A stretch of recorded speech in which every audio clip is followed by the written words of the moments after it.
മലയാളികൾക്കേറെ സുപരിചിതമായ താരകുടുംബമാണ് നടൻ കൃഷ്ണകുമാറിൻ്റേത്. സോഷ്യൽ മീഡിയയിൽ സജീവമായ കുടുംബത്തിൽ കൃഷ്ണകുമാറിൻ്റെ ഭാര്യയ്ക്കും 4 പെൺമക്കൾക്കും സ്വന്തമായി യൂട്യൂബ് ചാനലുമുണ്ട്. മൂത്ത മകൾ അഹാന അച്ഛൻ്റെ ചുവടുറപ്പിച്ച് അഭിനയ ലോകത്തേക്ക് തിരിഞ്ഞപ്പോൾ മറ്റുള്ളവർ തങ്ങളുടേതായ തിരക്കുകൾ വ്യാപൃതമാണ്.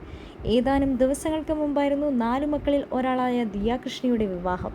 അശ്വിൻ ഗണേഷ് ദിയയുടെ ഭർത്താവാണ്. 2 വർഷത്തെ പ്രണയത്തിനൊടുവിലായിരുന്നു ഇരുവരും വിവാഹിതരായത്. വിവാഹവിശേഷങ്ങളെല്ലാം പങ്കുവെച്ച് ഇരുവരും സോഷ്യൽ മീഡിയയിൽ സജീവമായി എത്തുകയും ചെയ്തു. നിലവിൽ മധുവിധു ആഘോഷിക്കുകയാണ് ദിയയും അശ്വിനും. ഇതിൻ്റെ ഫോട്ടോകളും വീഡിയോകളുമെല്ലാം പങ്കിട്ടിട്ടുണ്ട്. ബാലിയിലാണ് ഹണിമൂൺ ആഘോഷം.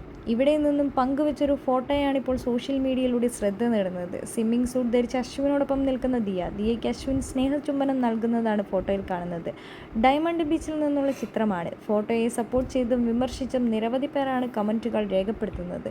അതേസമയം കൃഷ്ണകുമാർ, സിന്ധു, അഹാന, ഇഷാനി, അൻസിക എന്നിവരും ദിയയ്ക്കൊപ്പവും അശ്വിനുമൊപ്പം ബാലിയിൽ അവധിക്കാലം ആഘോഷിക്കുന്നുണ്ട്. ഇരുവരും തങ്ങളുടെ വിശേഷങ്ങൾ സോഷ്യൽ മീഡിയയിൽ പങ്കുവയ്ക്കുന്നുമുണ്ട്.